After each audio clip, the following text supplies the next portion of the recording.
ইট পাটকেল। লেখনতে রয়েছেন সানজিদা বিনতে সফি। পর্ব ২১। সকাল থেকেই কামিনী চৌধুরীকে খুব খুশি খুশি লাগছে।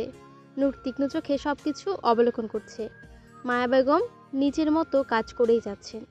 বিয়ের পর থেকে কিচেন সেই সামলায়। এখন আর শেফের রান্না কেউ খায় না, সবাই তার হাতে রান্না খায়। তবে কামিনী চৌধুরীর খাবার শেফ রান্না করে। আসমিন আজ সপ্তাহখানেক হলো কানাডা গিয়েছে, কিছু জরুরি কাজে আটকে যাওয়ায় আরও কয়েকদিন থাকতে হবে। নূরের সাথে কয়েকটা দিন কথা হয়নি তার। কামিনী চৌধুরী নূরকে ৪০০ কোটি টাকা ফিরিয়ে দিয়েছে কাল।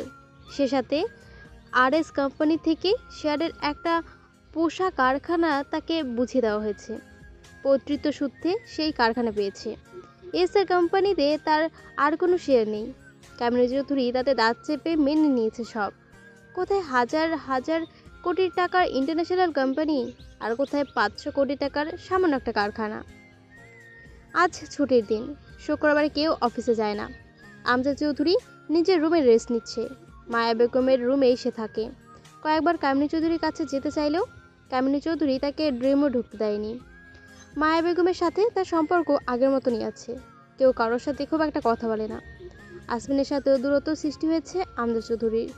৪ বছর বয়স থেকে আসমিন হোস্টেল থেকে পড়াশোনা করেছে। কামিনী চৌধুরী ছোটবেলা থেকেই আসমিনের প্রতি ছিল উদাসীন। জীবনের ২০টা বছর সে হোস্টেলে কাটিয়েছে। তবুও আমজাদ চৌধুরীর সাথে তার সম্পর্ক ছিল বন্ধুর মতো। আজ এত কাছে থেকেও তাদের মধ্যে হাজার মাইলের দূরত্ব। ড্রয়িং রুমে বসে অফিসের কিছু কাজ করছিল নূর। উর্মি কিছু হিসেব বুঝিয়ে দিচ্ছে তাকে। আজ আসমিনের দেশে আসার কথা। সেদিনই একই রকম দেখতে আরেকটা গাড়ি এসে উপস্থিত হয়েছে আসমিন। কলিং বেলের শব্দে কামিনী চৌধুরী এক প্রকার দৌড়ে গিয়ে দরজা খুললেন। মেয়েটগুলো হাঁ করে তাকিয়ে আছে কামিনী চৌধুরীর দিকে। দরজার বাইরে দাঁড়িয়ে থাকা মানুষটা কামিনী চৌধুরীর মুখে দেখে চকচক করে উঠল। তাকে জড়িয়ে ধরে কুমিরের কান্না করতে লাগলো সে। নূর চোখ মুখ কুঁচকে সেদিকে তাকিয়ে আছে। ছেলেটার চেহারা দেখা যাচ্ছে না। উর্মি নিষ্পান চোখে তাকিয়ে রইল কামিনী চৌধুরীর দিকে। কামিনী চৌধুরীর কান্নার আওয়াজ শুনে আমজাদ চৌধুরীও বেরিয়ে আসে তার রুম থেকে। কামিনী চৌধুরীকে শান্ত করে বুক থেকে সরাতে কেঁপে উঠল উর্মি। অপলক চোখে তাকিয়ে রইল সেদিকে। এ যেন তারই প্রতিচ্ছবি। নূর একবার দেখে আবার নিজের কাজে মনোযোগ দিল। সেদিকে চোরা চোখে তাকালো উর্মি। নূরের কোনো প্রতিক্রিয়া না দেখে অবাক হলেও কিচ্ছু বলো না। আমজাদ চৌধুরী একবার নূরের দিকে আবার শক্ত চোখে কামিনী চৌধুরীর দিকে তাকালো। মনে মনে করুণা হলো তার সহধর্মিনীর জন্য। পদে পদে হেরে নিজেকে উন্মাদ করতে চলেছে। এর পরিণতি অত্যন্ত ভয়ঙ্কর। ছেলেটিকে নিয়ে ভেতরে আসলো কামিনী চৌধুরী। ছেলেটা দেখতে অভিমত হলেও উর্মি থেকে তার গায়ের রং অনেকটা উজ্জ্বল। কামিনী চৌধুরী শয়তানি হেসে নূরের বরাবর এসে বসলো। সবাইকে উদ্দেশ্য করে বলল, সবার মনে অনেক প্রশ্ন, তা আমি জানি। তার আগে পরিচয় করিয়ে দেই। এ হচ্ছে আরশিয়ান শিকদার, শিকদার আম্পায়ারের একমাত্র উত্তরাধিকারী, রাফসান শিকদারের ছেলে। আরশিয়ান একদৃষ্টিতে তাকিয়ে আছে উর্মির দিকে। দেখতে তার মতো ছেলেটাকে বুঝতে বাকি নেই তার। কাউকে কিছু না বলে সে উর্মিকে শক্ত করে জড়িয়ে ধরল। উর্মি অবাক হলেও কিচ্ছু বলল না। কামিনী চৌধুরী মুরকুচকে সেদিকে দেখে আছেন।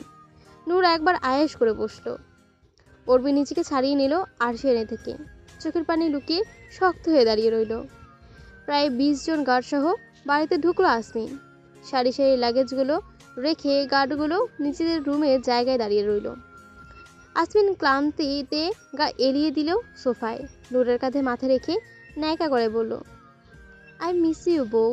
তোমাকে ছাড়া থাকতে পারছিলাম না জানো, তাই তাড়াতাড়ি চলে আসলাম। নূর ক্লান্তিতে শ্বাস ছাড়ল।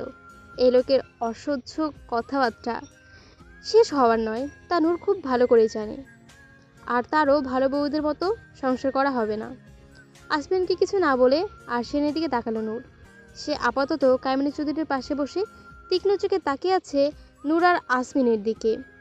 নূর সেদিকে পাত্তা না দিয়ে গম্ভীর গলায় বলল, আপনার পরিচয়? কামিনী চৌধুরী বলল, এই মেয়ে, একটু আগে কি বললাম শুনতে পাওনি? না, আমি সবার কথাই কান দিই না। রাস্তায় কুকুরও তো ঘেউ ঘেউ করে, তাই বলে তার কথা মনোযোগ দিয়ে শুনবো তার কোনো মানে নেই। আমি আপনার সাথে কথা বলছি না মিসেস চৌধুরী। পরের বার আমার কথায় বাম হাত ঢোকানোর চেষ্টা করবেন না। I don't like it. Kamini Chowdhury কটমট করে তাকালো নূরের দিকে। আরশিয়ান ইশারায় তাকে শান্ত হতে বলে নূরের দিকে শান্ত করে তাকালো। আমি আরশিয়ান শিকদার, রাফসান শিকদারের ছেলে। আসমিন নূরের কাঁধ থেকে মাথা তুলে সোজা হয়ে বসলো। তীক্ষ্ণ চোখে তাকালো আরশিয়ানের দিকে। নূর শান্ত চোখে তাকালো। উঠে গিয়ে রাফসান শিকদারের কাউচে বসে পায়ের উপর পা তুলে গম্ভীর গলায় বলল, প্রুফ? আরশিয়ান নড়ে চড়ে বসলো, জোর গলায় বলল, ডিএনএ টেস্ট করিয়ে দেখতে পারো। কানাডায় আমার আম্মুর সাথে সম্পর্ক ছিল তোমার বাবার, সেখানে আমার জন্ম। আরশিয়ান চৌধুরী আর মামুনিও সাক্ষী রয়েছেন, চাইলে জিজ্ঞাসা করতে পারো। নূর নূর ক্রুর হাসলো। আসমিন শান্ত চোখে তাকিয়ে রয়েছে নূরের দিকে। নূর মলিন চোখে তাকালো আসমিনের দিকে। আরশিয়ান চোখ সরিয়ে নিল। এ তো একদিন হওয়ারই ছিল। নূর আরশিয়ানের দিকে তাকিয়ে তাচ্ছিল গলায় বলল, আমার বাবার এক রাতের বেড পার্টনার ছিল আপনার মা।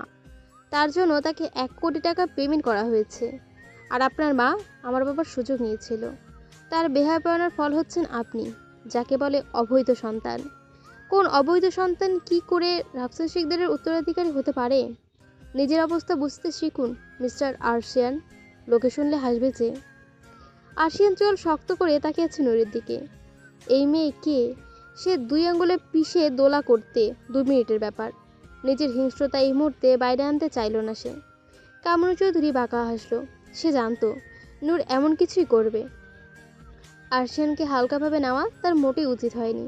দুবাইয়ের নাম করা মাফিয়া সে। শিকদারদের এই অর্থ সম্পদ তার হাতে ধুলোর মতো। কিন্তু সে শিকদারদের মৃত্যু চায়। তার মায়ের মৃত্যুর বদলা নেওয়ার জন্যই তার এখানে আসা। চাইলে এই মুহূর্তে সবাইকে মেরে ফেলতে পারে সে, কিন্তু এত সহজ মৃত্যু তো দেবে না আরশিয়ান। ইতিহাসে সবচেয়ে ভয়ঙ্কর যন্ত্রণা দেবে এদের। তার কাছে মৃত্যু খুব সামান্য শাস্তি। সত্যিটা জানানোর ছিল, তাই জানালাম। অনেক তো আয়েশ করলে, এবার না হয় বাবার জারজ সন্তানের সাথে হালকা মোকাবেলা হয়ে যাক। আশমিন শব্দ করে হেসে উঠল। আরশিয়ান ও কামিনী চৌধুরীর দিকে তাকিয়ে ক্রুর হেসে বলল, কেন নয় মিস্টার মাফিয়া? আপনার অপেক্ষায় আমার চোখের নিচে কালি পড়ে গেল। এত অপেক্ষা তো আমি আমার বইয়ের জন্য করিনি। এসেছেন, কয়দিন ঘুরুন ফিরুন, যা হওয়ার তা না হয় পরে দেখা যাবে। দেখা গেল আর সুযোগই পেলেন না বাংলাদেশ দেখার। কয়েকদিন রেস্ট নিন, এরপর আপনি আসতে পারেন। আমার খুব প্রেম পেয়েছে, এই মুহূর্তে বউ দরকার। আমি আবার প্রেম চেপে রাখতে পারি না। আসো তো বউ। কাকু কিছু বলার সুযোগ না দিয়ে নূরকে টেনে ওপরে নিয়ে চলে গেল আসমি। উর্মি কোনো দিকে না তাকিয়ে সোজা বেরিয়ে গেল বাসা থেকে। আরশিয়ান আইসি ভঙ্গিতে বাঁকা হাসলো। ইন্টারেস্টিং কিছু একটা হবে এবার। আসমিন নূরকে নিজের রুমে এনেই দরজা বন্ধ করে দিল। নূর শয়তানি হাসি হেসে তাকিয়ে আছে আসমিনের দিকে। আসমিন কিছু বলতে যাবে, তার আগেই নূর আগ্রাসীভাবে আদর করতে লাগলো আসমিনকে। আসমিন থমকে গেল। মাথার মধ্যে সব কিছু তালগোল পাকিয়ে গেল। ঠোঁটে হালকা ব্যথার আবির্ভাব তো হতেই 2 লাফে দূরে সরে গেল। তুমি এভাবে একজন গণ্যমান্য মন্ত্রীর ইজ্জত লুটে নিতে পারো না। আমার এত বড় সর্বনাশ করো না নূর। আমি জনগণের কাছে মুখ দেখাতে পারবো না। এখনো বউয়ের সাথে বাসরটাও করা হয়নি। নূর কটমট চোখে তাকালো আসমিন দিকে। আসমিন 2 হাত দিয়ে মুখ ঢেকে দাঁড়িয়ে আছে। নূর একটা বালিশ ছুঁড়ে মারলো আসমিনের দিকে, রাগী গলায় বলল, এমন করলে আর বাসরই করা হবে না। এত নাটক করেন কিভাবে? অসহ্য একটা মানুষ। পর্বটা এখানে শেষ হয়ে গেছে। কেমন হয়েছে অবশ্যই জানাবেন। ভালো লাগলে অবশ্যই লাইক, কমেন্ট এবং সাবস্ক্রাইব করে দেবেন। আজকে গল্পটা শোনার জন্য অসংখ্য ধন্যবাদ।